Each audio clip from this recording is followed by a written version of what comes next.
సరిహద్దు ఉద్రిక్తతల నేపథ్యంలో భద్రతా వ్యవహారాల కేబినెట్ కమిటీ భేటీ వివరాలను మా ప్రతినిధి అరుణ్ ప్రత్యక్ష ప్రసారం ద్వారా అందిస్తారు.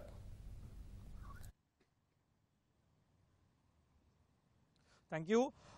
ఈరోజు సాయంత్రం 6:30 గంటల తర్వాత నుంచి కేంద్ర కేబినెట్ భేటీ, అదేవిధంగా కేంద్ర కేబినెట్ భేటీ కంటే ముందు భద్రతా వ్యవహారాల కేబినెట్ ఉపసంఘం, దాని తర్వాత ఆర్థిక వ్యవహారాల కేబినెట్ ఉపసంఘం మూడు సమావేశాలు ప్రధానమంత్రి నివాసంలో కొనసాగుతున్నాయి. వీటితో పాటుగానే అంటే వీటికంటే భద్రతా వ్యవహారాల కేబినెట్ ఉపసంఘం తొలుత భేటీ అయింది. ఈ భేటీ దాదాపు ఉన్నత స్థాయి సమావేశంగానే చెప్పుకోవచ్చు.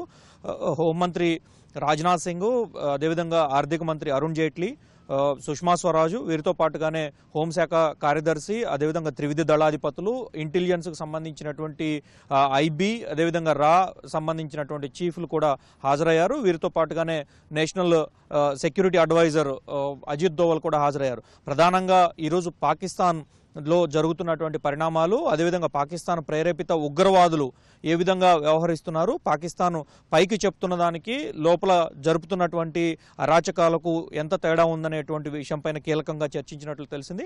పాకిస్తాన్ అంటే శాంతి సందేశాలు పంపిస్తున్నప్పటికీ ఉగ్రవాదుల ఏరివేత విషయంలో మాత్రం ఎటువంటి చర్యలు తీసుకోవట్లేదు. దానికి అనుగుణంగా కనీసం ప్రకటన కూడా పాకిస్తాన్ వైపు నుంచి రాలేదు అనేటువంటి విషయాలన్నిటిపైన కీలకంగా చర్చించారు. సుమారు 40 నిమిషాల పాటు జరిగినటువంటి భద్రతా వ్యవహారాల కేబినెట్ ఉపసంఘం చాలా కీలకమైనటువంటి విషయాలన్నిటిపైన చర్చించింది. కాశ్మీర్లో ఉన్నటువంటి పరిస్థితులు, అదేవిధంగా ప్రస్తుతం భారత సైన్యం ఏ విధంగా వ్యవహరిస్తుంది, సరిహద్దుల్లో, పాకిస్తాన్ సరిహద్దుల్లో కావచ్చు, అదేవిధంగా పాక్ ఆక్రమిత కాశ్మీర్ సరిహద్దుల్లో పీఓకేకి సంబంధించినటువంటి వాస్తవాధీన రేఖ పరిసర ప్రాంతాల్లో ఉన్నటువంటి పరిస్థితులన్నిటిపైన కూడా కీలకంగా చర్చించింది.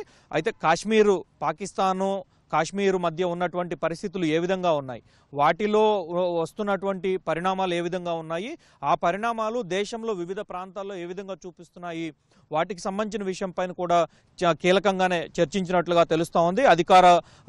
అధికారులతో పాటుగా కీలకమైనటువంటి మంత్రులంతా కూడా భేటీలో హాజరయ్యారు.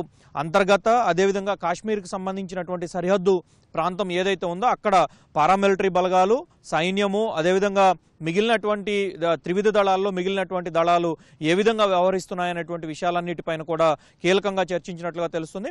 ప్రస్తుతం పారామిలిటరీ బలగాలు, వైమానిక దళము, అదేవిధంగా ఆర్మీ, ఈ 3 సంయుక్త ఆపరేషన్ కొనసాగుతున్న నేపథ్యంలో వెస్టర్న్ కమాండ్ వైపు ఉన్నటువంటి నౌకాదళాన్ని కూడా కీలకంగా వ్యవహరించాలని చెప్పి ఇప్పటికే ఆదేశాలు జారీ చేశారు. అనుగుణంగానే అన్ని రకాల సంసిద్ధతను వ్యక్తం చేస్తున్నట్లుగానే నేవీకి సంబంధించినటువంటి అధికారులు కూడా పూర్తి స్థాయి సన్నద్ధతను ప్రకటించారు. అందుకు అనుగుణంగా చేపట్టాల్సినటువంటి చర్యలు భారత సముద్ర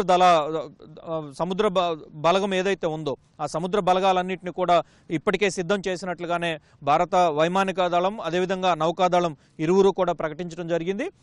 ఈ పరిస్థితులన్నింటినీ కూడా కాశ్మీర్లో ప్రస్తుతం నెలకొన్నటువంటి పరిస్థితులు, నిన్న పాకిస్తాన్కు సంబంధించినటువంటి F-16 యుద్ధ విమానాలు భారత గగనతలంలోకి రావడం, దాదాపు 3 కిలోమీటర్ల పైగా చొచ్చుకొచ్చి మిసైల్ ప్రయోగాలు చేసినట్లుగానే ఈరోజు భారత త్రివిధ దళాలకు సంబంధించినటువంటి అధికారులు కొద్దిసేపటి క్రితం మొత్తం శకలాలన్నింటినీ కూడా చూపించడం జరిగింది. సో పాకిస్తాన్ ఏ విధంగా వ్యవహరిస్తుంది, ముఖ్యంగా చెప్పుకోవాలంటే పాకిస్తాన్లో ఉన్నటువంటి ఉగ్రవాదులపైన దాడి చేస్తే ఉగ్రవాదులను మట్టుపెట్టేందుకు తాము ప్రయత్నిస్తుంటే పాకిస్తాన్ మాత్రం తమ భూభాగం పైన దాడి చేశారనే పేరుతోటి ఉగ్రవాదులను ఉగ్రవాదులు ఉన్నటువంటి స్థావరాలన్నింటినీ కూడా సేవ్ చేసే విధంగా, రక్షించే విధంగా వ్యవహరిస్తుంది. కాబట్టి దాన్ని ప్రపంచానికి చాటి చెప్పాలనే విషయాన్ని ప్రధానంగా భారత రక్షణ వ్యవహారాలు, భద్రతా వ్యవహారాలకు సంబంధించినటువంటి కేబినెట్ ఉపసంఘం చర్చించినట్లుగానే తెలుస్తూ ఉంది. అందుకు అనుగుణంగానే ఈరోజు దాదాపు బలగాలన్నీ కూడా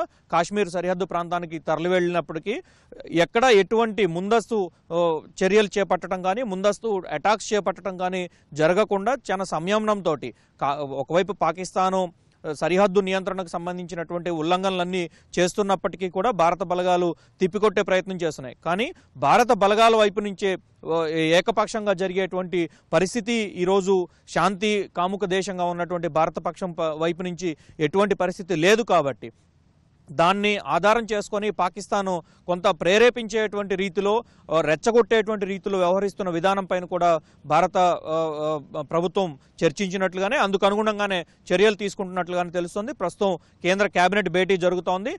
భద్రతా వ్యవహారాల కేబినెట్ ఉపసంఘంలో చర్చించినటువంటి అంశాలు, అదేవిధంగా అజిత్ దోవల్ ఈరోజు సాయంత్రం ప్రధానికి ఒక నివేదికను అందజేశారు.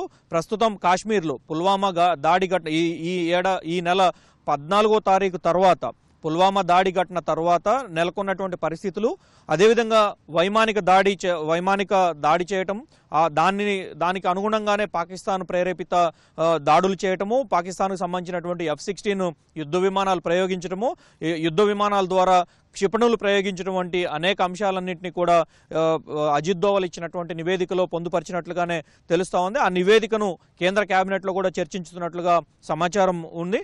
దాంతో పాటుగానే మిగిలిన అంశాలన్నింటినీ కూడా త్రివిధ దళాలతోటి, ఇంటెలిజెన్స్ అధికారులతోటి, అదేవిధంగా అజిత్ దోవల్ తోటి చర్చించిన మీదట తదుపరి కార్యాచరణ కూడా ఏ విధంగా వ్యవహరించాలి, ఏ విధంగా ముందుకు వెళ్ళాలి, మరోవైపు సైనిక పరంగా, రక్షణ పరంగా చేపట్టేటువంటి చర్యలతో పాటుగా ద్వైపాక్షిక చర్చల ద్వారా, అదేవిధంగా విదేశాంగ నీతి ద్వారా చేపట్టాల్సినటువంటి చర్యలపై కూడా ప్రధానంగా ఈ భద్రతా వ్యవహారాల కేబినెట్ ఉపసంఘంలో చర్చించినట్లుగానే తెలుస్తూ ఉంది. ఈ విషయాలన్నింటినీ కూడా భద్రతా వ్యవహారాల కేబినెట్ ఉపసంఘము, అదేవిధంగా కేంద్ర కేబినెట్, ఆర్థిక వ్యవహారాల ఉపసంఘము ఈ అన్నిట్లో ఈ 3 సమావేశాల్లో చర్చించినటువంటి వివరాలను ఏవైతే బయటికి చెప్పడానికి ఆస్కారం ఉందో ఆ వివరాలన్నింటినీ కూడా 9 గంటలకు కేంద్ర ఆర్థిక మంత్రి అరుణ్ జైట్లీ, ఐటీ మంత్రి రవిశంకర్ ప్రసాద్లతో కూడినటువంటి ప్రెస్ కాన్ఫరెన్స్ ఏర్పాటు చేయడం జరిగింది. ఆ ప్రెస్ కాన్ఫరెన్స్లో మిగతా వివరాలను ప్రభుత్వం వెల్లడించడానికి ఆస్కారం కనిపిస్తూ ఉంది.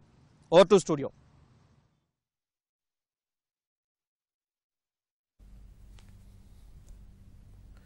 ధన్యవాదాలు అరుణ్.